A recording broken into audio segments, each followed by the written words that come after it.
வணக்கம். இது ஒரு முக்கியமான டாபிக்.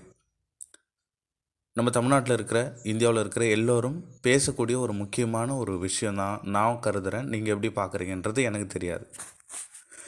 சமீபமாக நடந்த ஒரு மிகப்பெரிய கொடுமை அப்படின்னு தான் சொல்லணும்.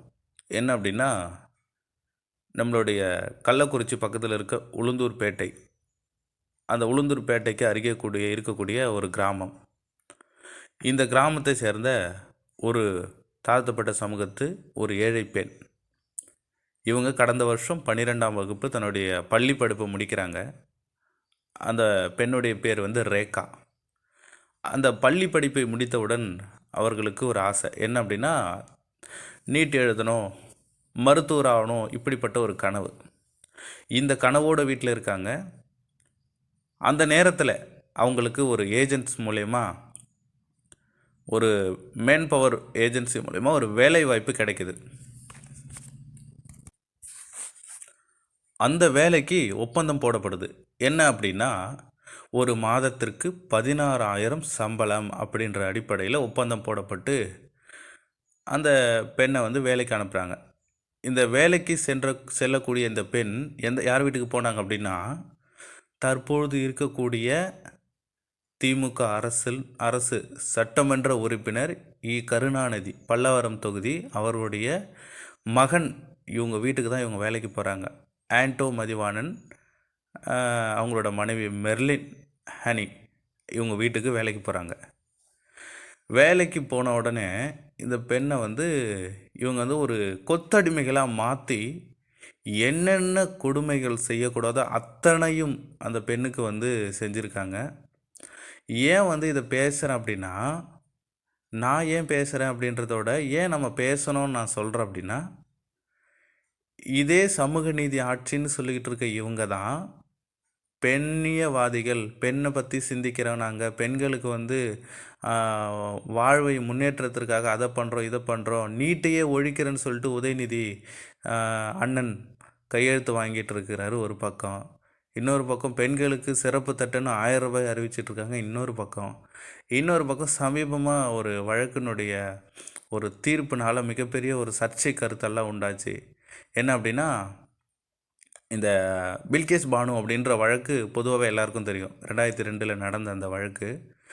அந்த வழக்கில் ஈடுபட்ட குற்றவாளிகள் விடுவிக்கப்படும் போது அவர்களுக்கு மாலை போட்டு வரவேற்றாங்க என்ற காரணத்தினால பிஜேபியை ஆர்எஸ்எஸ்காரங்களை அப்படின்னு சொல்லிட்டு பயங்கரமான விமர்சனம்.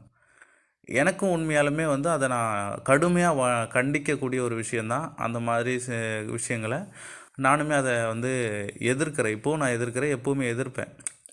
ஸோ இப்போது இவங்களுக்கு என்ன நீதியை இப்படிப்பட்டவங்களை எதிர்த்து பேசக்கூடிய தகுதியை நீங்கள் இழந்துட்டீங்களா நான் கேட்குறேன். திமுக சார்ந்த சில நபர்கள் இழந்துட்டீங்களா, இல்லை உண்மையிலுமே அவர்களுக்கான அந்த தண்டனை கொடுக்கப்படுமா?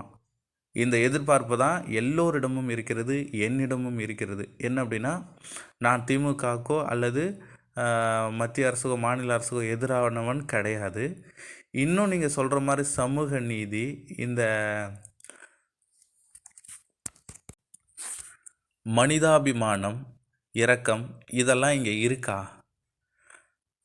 அப்படி இல்லைன்னா அந்த எம்எல்ஏவுடைய மருமகள் மெர்லினா சொன்ன மாதிரி, என்கிட்ட பணம் இருக்குது, பதவி இருக்குது, நான் என்ன வேணால் செய்வேன், உன்னை கொன்னா கூட யாரும் கேட்குறதுக்கு ஆள் கிடையாது, நீ ரேஷன் அரிசி சோறை தான் வடித்து சாப்பிடணும், அதையும் 1 வாரம் 2 நாள் வச்சு சாப்பிடணும், இப்படியெல்லாம் சொன்னாங்களே, அவங்களுக்கு என்ன தண்டனையை கொடுக்க போகிறாங்க? அந்த குடும்பத்தை சார்ந்த ஒரு சட்டமன்ற உறுப்பினர் இருக்காங்க, அவர் என்ன நடவடிக்கை எடுக்க போகிறாரு? இதுக்கு திமுக அரசு என்ன மாதிரியான முன் நடவடிக்கை எடுக்க போகிறாங்க அப்படின்றது தான். இப்போ வரைக்குமே மீடியா தான் இதற்கான நடவடிக்கை பெருசாக அவங்களால முடிஞ்ச விஷயங்களை பண்ணிகிட்டு இருக்காங்க, மீடியாக்கள் தான். ஆனால் இதுக்கு மேற்பட்டு நீதிமன்றமோ ஏன் தானாக முன் இந்த வழக்கை எடுக்கக்கூடாதா அப்படின்ற ஒரு கருத்தும், இதனுடைய உண்மைத்தன்மை விசாரிக்க ஒரு சிபிசிஐடி போன்ற ஒரு முக்கியமான ஒரு விசாரணை குழுவை ஏற்படுத்தக்கூடாதா அப்படின்ற இன்னொரு கேள்வி. ஏன்னா சமீப நாட்களாகவே நம்மளுடைய தமிழ்நாட்டில் பெரும் கொடுமைகள் அரங்கேறிக்கிட்டு வருது. பொள்ளாச்சி சம்பவமாக இருக்கட்டும், ஸ்ரீமதி கள்ளக்குறிச்சி சக்தி ஸ்கூல் ஸ்ரீமதியாக இருக்கட்டும், சில கேள்விகளுக்கு சரியான விடை தெரியாத சில சூழல்கள் ஏற்படுது. அப்படி இருக்கும்போது இந்த ரேகா, இந்த பெண்ணுக்கு, இந்த தாழ்த்தப்பட்ட சமூகத்து அந்த பெண்ணுக்கு இந்த நீதி கிடைக்குமா அப்படின்றது தான் இந்த கேள்வி. ஸோ தொடர்ந்து இந்த சேனலை சப்ஸ்கிரைப் பண்ணுங்கள், எங்களோட இணைந்திருங்க.